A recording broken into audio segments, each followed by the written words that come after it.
Hi అండి, అందరికీ నమస్కారం. నా పేరు ధనలక్ష్మి. మరి మనం అపార్ట్మెంట్స్ మనకి రియల్ ఎస్టేట్‌లో ఎన్ని సెగ్మెంట్స్ ఉన్నాయి చూద్దామండి. ఫస్ట్ తీసుకునేది అపార్ట్మెంట్సు, ఇండివిడ్యువల్ ప్లాట్సు, సిటీ ఔట్‌స్కట్స్‌లో బిల్డర్స్ కట్టి అమ్ముతూ ఉంటారు. ఇండిపెండెంట్ హౌసెస్, మరి విల్లాస్ ప్రాజెక్ట్స్, అట్లనే ఫార్మ్ ల్యాండ్స్. మరి దీంట్లో మనం అపార్ట్మెంట్స్ దాంట్లో చూద్దాం. మరి అపార్ట్మెంట్స్ వచ్చేసరికి గేటెడ్ కమ్యూనిటీలు, ఇందులో కూడా మినిమం అండి నాకు తెలిసి అయితే 70-80 ల్యాక్స్ లోపు అయితే నాకు ఎక్కడ కనిపించలేదు. ఎందుకంటే ఇప్పుడు అంత అమౌంట్ పెట్టేటప్పుడు మినిమం మనము ఎమ్యూనిటీస్ కూడా చూస్తున్నాము.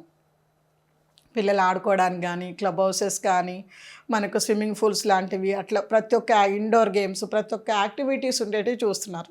మరి అలా యాక్టివిటీస్ ఉండేటివి చూసినప్పుడు అట్లీస్ట్ 1 crore నుంచి 1.5 crore మినిమం బడ్జెట్ అయిపోయిందండి. మనం పెట్టే 60-70 ల్యాక్స్లో ఎటువంటి ఎమ్యూనిటీస్ ఉండట్లేదు. ఓన్లీ ఒక చిన్న బిల్డరు వాటిని బిల్డ్ చేస్తాడు.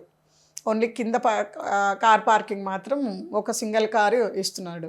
అట్లా కాకుండా కొంచెం ఎమ్యూనిటీస్ వైపు కనుక మనం వెళ్తే 1 నుంచి 1.5 CR మధ్యలో ఆ ప్లాట్కి ఇన్వెస్ట్ చేస్తే మనకు అవైలబిలిటీస్ ఉంటుందండి. మరి అట్లా అనేసి ఎంతమందికి ఆ స్తోమత ఉంది మీలో? ఎంతమంది ఆల్రెడీ ప్లాట్స్ ఉన్నాయి?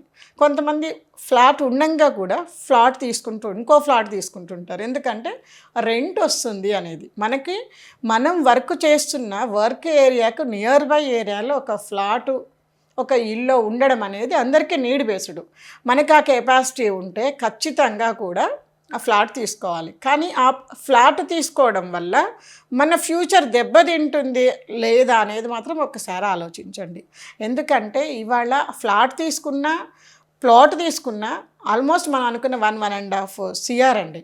మరి మనము ఒక పర్సన్ యావరేజ్ ఇన్కమ్, ఒక యావరేజ్ అంటే ఒక 25 yearsకి అతను ఒక జాబ్ ఎక్కి ఒక 25 సాలరీతో జాబ్ స్టార్ట్ చేసి 1,00,000 రూపాయలకి వెళ్ళడానికి దాదాపు మనకు 5 to 10 years పడుతుంది కదండి. 5 to 10 years ఈజీగా పడుతుంది.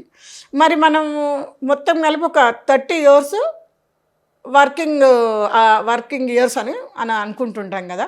మరి అట్లా తీసుకుంటే ఆన్ అండ్ యావరేజ్ తర్వాత పెరిగినాయి కావచ్చు, బిఫోర్ కావచ్చు, 1,00,000 రూపాయలు కనుక మనము ఎవ్రీ మంత్ 30 years ఆన్ చేస్తున్నాం అనుకుందాం.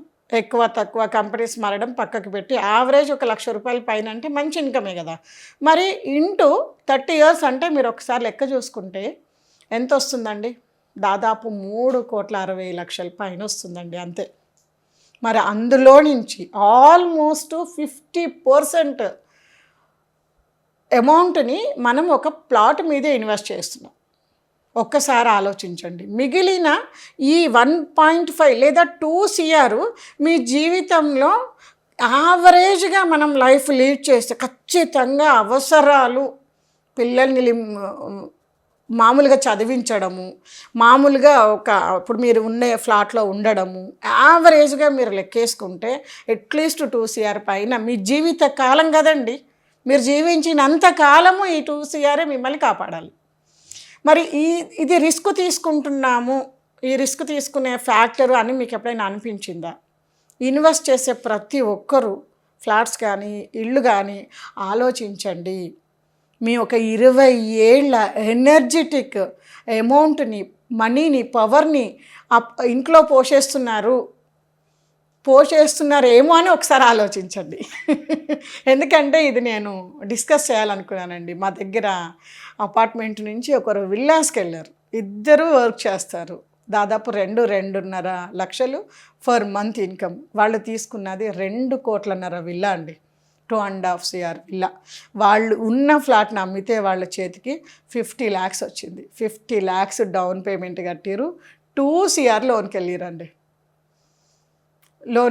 లోన్కి వెళ్తే ఎప్పటి వరకు అంటే ఆల్మోస్ట్ 20 years అండి. మీరు ఆలోచించండి. వాళ్ళ పరిస్థితి, నేను వెళ్ళి కూర్చొని మాట్లాడితే అది వాళ్ళ పరిస్థితి. ఇంట్లో పిల్లలకి ఎడ్యుకేషన్కో లేకపోతే ఇంట్లో రేషను ఊరు నుంచి తీసుకొచ్చుకునే పరిస్థితికి వచ్చిరండి. మళ్ళీ మంచి గేటెడ్ కమ్యూనిటీలో ఉన్నారు, మంచి కారు కావాలి, పిల్లలకి మంచి స్కూల్లో వేయాలి. మనం వెళ్ళిన ఏరియా ఎన్విరాన్మెంట్ ప్రకారం మన ఫైనాన్షియల్ స్థాయి ఉన్నా లేకపోయినా యాక్ట్ చేయాల్సిన అవసరం వస్తుంది. అది ఎప్పుడైనా మనల్ని ముందుకు తీసుకెళ్తుందా వెనక్కి తీసుకెళ్తుందా ఒకసారి ఆలోచించండి. మరి ఈ విషయంలో నా సజెషన్ ఏంటి అంటే, ప్రతి ఒక్కరూ కూడా ఇన్వెస్ట్ చేయొద్దనట్లేదు, ఓన్ హౌస్ కావాల్సిందే. మీకు ఎఫర్టబుల్ ఉంటే ఖచ్చితంగా మీరున్న వర్కింగ్ ఏరియాకు నియర్ బై ఏరియాలలో ఒక ఫ్లాట్ తీసుకోండి, ఒక ఇల్లు తీసుకోండి. క్లియర్ కదా. రెండోది కూడా అలాంటిదే మాత్రం తీసుకోకండి. దాని మీద పెట్టిన ₹1,00,00,000 మనకు వచ్చే 25,000 to 30,000 ఏ మూలకి కాదండి. ₹1,00,00,000 60-70 లక్షలు లోన్కి వెళ్తున్నాం అంటే 60-70 నెలకి లోన్ కట్టాల్సి ఉంటుంది. క్లియర్ కదండి. 60-70 లోనే కట్టాల్సి ఉంటుంది. వచ్చే 30,000కు ఇంకొక 40,000 మీ హార్డ్ మనీలోంచి యాడ్ చేయాల్సి ఉంటుంది. దానికి యాడ్ చేస్తూ 20 years తర్వాత అది డాక్యుమెంట్స్ మీ చేతికి వస్తాయి. 20 years తర్వాత ఆ ఫ్లాట్ తీసుకుంటే డిప్రిషియేషనే ఉంటుంది 100%. ఇది ఫ్లాట్ ఎప్పుడు డిప్రిషియేషనే ఉంటుంది. ఎందుకంటే మనం కొంటుంది రేటు, పెడుతున్నది ఇప్పుడు ఉన్న దాంట్లో పీక్ రేట్లోనే మనం తీసుకుంటున్నాము. మరి ఎంత పెరిగినా కూడా మీకు అది మీ చేతికి వచ్చే టైంకి మీరు పెట్టిన ఇన్వెస్ట్మెంట్కి చూసుకుంటే డిప్రిషియేషనే కనిపిస్తుంది. కాబట్టి అట్లా ఫ్లాట్స్లోనే పెట్టకండి. ఇంతకుముందు భయం ఉండేది, అవుట్స్కట్స్ ప్లాట్స్లో ఇన్వెస్ట్మెంట్ చేయాలి అంటే భయాలు ఉండేవి. కానీ ఇప్పుడు ఆ భయాలతో పని లేదండి. ఎందుకంటే అప్రూవల్ వచ్చినాయి ప్లాట్స్. ఓపెన్ ప్లాట్లో తక్కువ రేట్లో ఇన్వెస్ట్ చేస్తే ఎక్కువ రేట్స్, అక్కడ గ్రోత్ వచ్చిన కొద్దికి రేట్స్ పెరిగి ఇంక్రీజ్ అయ్యి మనం పెట్టిన దానికి ఒక 10 times అయ్యి మనకు రిటర్న్ తీసుకోవడానికి ఆప్షన్స్ ఉన్నాయి. చాలా మెంబర్స్ అంటారు మనం ఓపెన్ ప్లాట్స్లలో ఇన్వెస్ట్ చేస్తే మనకు అంత రిటర్న్స్ వస్తాయా, ఎప్పుడంటే అప్పుడు సేల్ చేసుకోగలుగుతామా అని అంటారు. కానీ అందరికీ అవకాశం ఉంది అండి. మనం అనుకున్న టైంలో అనుకున్న అమౌంట్ని అక్కడున్న ప్రజెంట్ రేటు ప్రకారం ఖచ్చితంగా మనం సేల్ చేసుకోవడానికి ఇప్పుడు చాలా ఆప్షన్స్ ఉన్నాయి. Thank you very much. మరి మీరు కనుక అటువంటి ప్లాట్స్లో అప్రూవల్ క్లియర్గా ఉండి అప్రిషియేషన్ రాగలిగిన గ్రోత్ క్యారిడార్స్లలో ప్లాట్స్లో కనుక ఇన్వెస్ట్ చేయదలుచుకుంటే ఖచ్చితంగా నా నంబర్కి కాల్ చేయండి. మీకు కంప్లీట్ ఇన్ఫర్మేషన్ ఉంటుంది. దాంతోపాటు ఫ్రీ సైట్ విజిటింగ్ ఉంటుంది. మా వాళ్ళని హోమ్ విజిట్ కూడా పంపించగలుగుతాను. ఫస్ట్ క్లియర్గా ఇన్ఫర్మేషన్ తీసుకొని తరువాత మీరు వచ్చి చూసి నచ్చిన ప్లాట్ని తీసుకోవచ్చు.